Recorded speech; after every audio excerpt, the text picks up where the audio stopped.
स्वच्छ चमोली सुंदर चमोली की हम लोग बात करते हैं। नगर पालिका गोपेश्वर के द्वारा ये देखिएगा जो ये पेशाब घर बने हैं और यहाँ पर ये एकमात्र गोपेश्वर में महिला पेशाब घर है और यहाँ पर ये ताला जड़ा है। ये देखिएगा आप, नज़दीक से आपको दिखा रहे हैं। इसमें किसी प्रकार की कोई कार्रवाई नहीं है, ना ही यहाँ पर सफाई होती है। सुचारू रूप से व्यवस्थाएं ये देखिएगा, यहाँ पर ताला बना हुआ है और तालाब के साथ साथ यहाँ पर पार्किंग की जो व्यवस्थाएं हैं वो डगमगा रही हैं। आए दिन लगातार पेशाब घर के यहाँ पे गाड़ियाँ रुकी रहती हैं। कुछ जानने की हम कोशिश करेंगे अन्य लोगों से। जी क्या नाम है आपका? राकेश बिस्टी। जी क्या कहना चाहेंगे इस यहाँ पर ये स्वच्छता की हम लोग बात करते हैं और इस वक्त यहाँ पर ताला जड़ा है। यहाँ पर इतना बड़ा शहर हो गया है, यहाँ पे एक भी महिला शौचालय नहीं है। ये सारी नगर पालिका की उदासीनता है और देखो बाजार में महिलाओं को कहीं पे भी नहीं है सुविधाएं। देश में आज प्रधानमंत्री स्वच्छता की बात कर रहे हैं, शौचालय इन चीज़ों पर बहुत फोकस है, पर एक भी शौचालय न होने के कारण मुख्यालय के लोगों को इस बारे में नगर पालिका को अवगत करना पड़ रहा है। नगर पालिका गोपेश्वर की हम लोग बात करते हैं और जिला प्रशासन से भी हम निवेदन करना चाहेंगे। ये लगातार ये देखिएगा ये पेशाब घर बने हैं और यहाँ पर ये देखिए पानी लगातार रिसाव हो रहा है, इसको अनदेखा ना करें। और ये मेन जो बस स्टैंड है उसके समीप ये बना हुआ है, तो इसमें तुरंत आप कार्रवाई कीजिएगा। बाजारी जिला हेडक्वार्टर का मार्केट है, डिस्ट्रिक्ट हेडक्वार्टर मार्केट नगर पालिका परिषद चमोली गोपेश्वर का ये मुख्य चौराहा है। और यहाँ पे अभी त्यौहार का जैसा सीज़न है, अभी दीपावली का त्यौहार आने वाला है और लोग ख़रीदारी के लिए बाज़ार में आएंगे। अगर किसी को बच्चों को या किसी को भी महिलाओं को लघु शंका वगैरह जाने की कोई आशंका होती है तो कहाँ जाएं, ये इस पर नगर पालिका परिषद का कोई ध्यान नहीं है। और जो मात्र एक मुख्य चौराहे पे एक ये टॉयलेट है भी, इसको व्यक्तिगत किसी व्यक्ति ने अपना ताला लगा रखा है, वो मेरे ख्याल से व्यक्तिगत उसको यूज़ करता है, जिस पर नगर पालिका में पहले भी सूचना दी गई, लेकिन आज तक इस पर कोई ध्यान नहीं दिया गया। ये नगर पालिका की घोर लापरवाही है। और इससे अभी कल ही हमने समाचार पत्रों के माध्यम से पढ़ा था कि जिला मुख्यालय गोपेश्वर में नगर पालिका तो व्यापार में मंदी जो चल रहा है, दीपावली चरम में, दीपावली का एक उत्सव रहता है गोपेश्वर में, एक चहल पहल रहती है। हाँ, और एक बड़ा जो यहाँ पे जो मेला लगता है जिससे व्यापार जगत में काफ़ी नुकसान होता है, काफ़ी खामियाजा होता है। इस विषय को लेकर क्या कहेंगे? और जो ऑनलाइन जो चल रहा है, देखिए बिल्कुल आपकी बात से मैं सहमत हूँ। जो बाज़ार है, खुदरा बाज़ार की हम जिसकी बात कर रहे हैं, ऑनलाइन मार्केट की वजह से सबसे ज़्यादा जो प्रभावित हुआ है तो वो हमारा छोटा व्यापारी हुआ है, जो फुटकर दुकानदार हैं। उनकी दुकानदारी पर बहुत फ़र्क पड़ा है खुद ये ऑनलाइन बाज़ार की वजह से, ऑनलाइन शॉपिंग की वजह से। और उसका क्रेज़ धीरे धीरे बढ़ ही रहा है, घट नहीं रहा है और व्यापार में बहुत ज़्यादा मुसीबतें आ रही हैं। मेले का जहाँ तक सवाल है, ये मेला 3-4 सालों से यहाँ पर लग रहा है। हम लोग तो चमोली ज़िला हो या उत्तराखंड में कहीं भी मेला लगे उस मेले का स्वागत ही करते हैं। मेला लगना कोई बुरी बात नहीं है, लेकिन इस मेले का हम विरोध इसलिए कर रहे हैं कि ये एक व्यक्ति के द्वारा अपना फ़ायदा कमाने के लिए, पैसा कमाने के लिए लगाया जा रहा है। ये मेला गौचर मेला प्रशासन लगाता है, बंड मेला प्रशासन लगाता है, दूसरे तीसरे मेले जो होते हैं वो प्रशासन लगाता है। एकमात्र मेला है गोपेश्वर पुलिस मैदान में लगने वाला जिसको एक आदमी लगाता है, और उस आदमी के सर पर हमने सुना है कि यहाँ के सत्ताधारी पार्टियों के बड़े कद्दावर नेता का भी हाथ है। क्योंकि आज से 3 महीने पहले 8 अगस्त को यहाँ के जो प्रभारी मंत्री हैं धन सिंह रावत जी, मैं उनसे व्यक्तिगत रूप से डाक बंगले पर मिला। हमारे व्यापार संघ का एक डेलीगेशन उनके पास गया। 2-3 मांगें थी हमारी उनसे बात करने की, उन्होंने ज्ञापन दिया उनको। उस ज्ञापन में एक मांग ये भी थी कि मेला न लगाया जाए। उन्होंने कहा कि मेला नहीं लगाएंगे और हम जिलाधिकारी से बात करेंगे। लेकिन अभी 2-3 दिन पहले ही हमको मालूम चला है कि उपजिलाधिकारी चमोली के कार्यालय से मेला को लगाने की परमिशन दे दी गई है। और दुर्भाग्यजनक ये है कि वो परमिशन 15 से 16 दिनों की दी गई है। पुलिस विभाग जहाँ पर मेला लगता है पुलिस मैदान में, वो गोपेश्वर की लाइफलाइन है।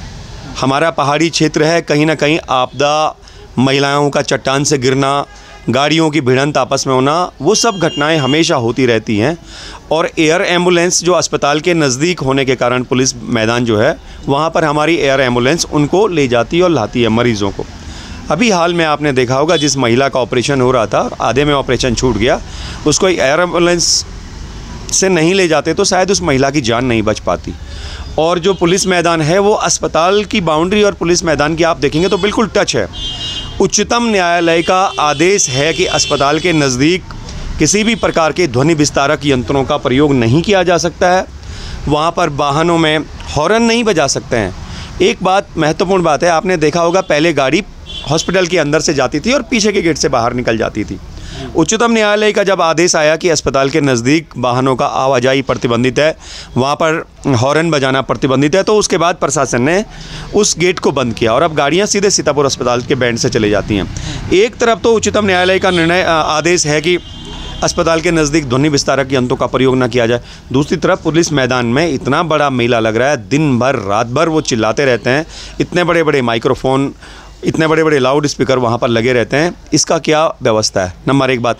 दूसरी, आपने जो पहला सवाल किया कि नगर में सफाई की इतनी बुरी स्थिति है, नगर पालिका के पास कर्मचारी नहीं है, वो इतना कचरा करते हैं। लगभग 1000 आदमी उस मेले को का जो मैनेजमेंट है उसको करने के लिए आएंगे। उन 1000 लोग कहाँ बाथरूम जाएंगे? एकमात्र सुलभ शौचालय है यहाँ पर।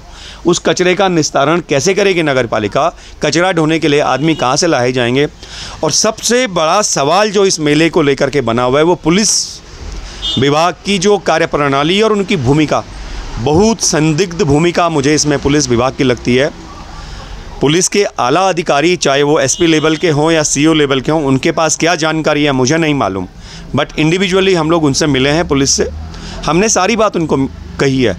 लेकिन मैं ये कहना चाहता हूँ कि पुलिस विभाग 15 दिन, 16 दिन, 20 दिन, 25 दिन के लिए कैसे एक आदमी को अपने पुलिस मैदान को दे रहा है। जब कोई दूसरा इवेंट होता है तो पुलिस विभाग के लोग कहते हैं कि हम आपको ये मैदान नहीं दे सकते हैं क्योंकि यहाँ पे गड्ढे पड़ते हैं, यहाँ पे हमारी परेड होती है, ये होता है, वो होता है, तो दुनिया भर की बातें बताते हैं। लेकिन मेला कराने के लिए 16-16 दिन के लिए आरआई की भूमिका की इसमें ज़रूर जांच होनी चाहिए कि क्या भूमिका है, कैसे करके उन्होंने एनओसी दी है। जो हमारा फायर सर्विस डिपार्टमेंट है उसने किस तरह से एनओसी दी है, क्या उनके पास फायर को रोकने के लिए आगजनी की कोई बड़ी घटना ना हो, क्या सिस्टम वो मेले वाले वहाँ पे लगाते हैं, बिना उसको देखे हुए आप एनओसी दे रहे हैं। स्वास्थ्य विभाग ने एनओसी दी होगी, उसकी भी जांच होनी चाहिए कि अस्पताल यहाँ पर है। बहुत सारी चीज़ें हैं। व्यापारियों का एक ही मत है कि हम किसी भी कीमत पर इस मेले को नहीं होने देंगे। अगर प्रशासन ने इस मेले की परमिशन को रद्द नहीं किया तो आने वाले निकाय चुनाव में हमारा जो व्यापार संघ है, लगभग 7 से 8 हज़ार परिवार और व्यापारी इस व्यापार संघ से जुड़े हुए हैं। हम लोग नगर निकाय चुनाव का बहिष्कार करेंगे, उसके बाद जो आने वाले चुनाव हैं उनका भी बहिष्कार करेंगे। और एक्सट्रीम से एक्सट्रीम मैं ये प्रशासन को चेतावनी भी दे रहा हूँ और बता भी रहा हूँ कि इस मेले को रोकने के लिए हमें जो भी एक्सट्रीम कदम उठाने पड़े, हम उन कदम को उठाने से नहीं हिचकिचाएंगे, लेकिन हम इस मेले को बंद करवा करके ही छोड़ेंगे। Thank you. लोकेन जी, आपने स्वच्छता के जो अभियान छेड़ा हुआ है, इस संबंध में मैं ये कहना चाहूँगा कि जैसा कि ये नगर क्षेत्र है गोपेश्वर, और अभी जहाँ पे आप और हम खड़े हुए हैं ये गोपेश्वर का हार्ट भी कहा जाता है। ये मिडिल यहाँ पे गोपेश्वर में है। आप अभी बाहर देख सकते हैं ये नाली में, जो कि जगह पे कई जगहों पे अवरुद्ध है, और इससे जो स्मेल आती है यहाँ पर आने वाले जो ग्राहक हैं और जो व्यापारी हैं सभी इससे परेशान रहती हैं।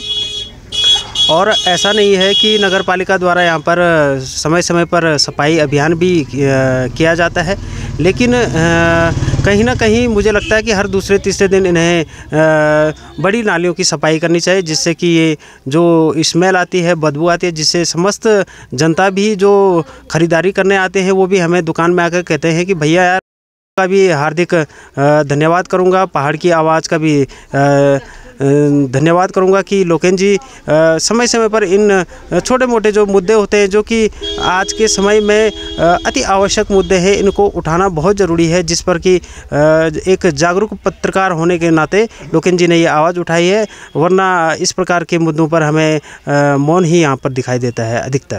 स्वच्छता के लिए हमारी तैयारी है।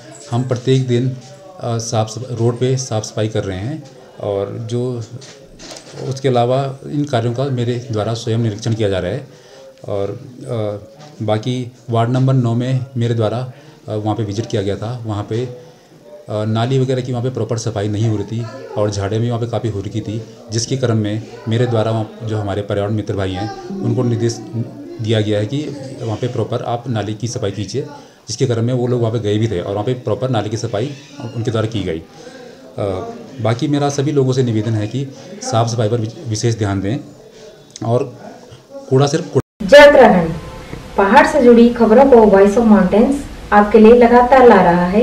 यदि आपने हमारा चैनल अभी तक सब्सक्राइब नहीं किया तो प्लीज सब्सक्राइब कीजिए, घंटी बजाइए, शेयर कीजिए, कमेंट्स कीजिए और लाइक जरूर कीजिए। देखते रहिए वॉइस ऑफ माउंटेन्स।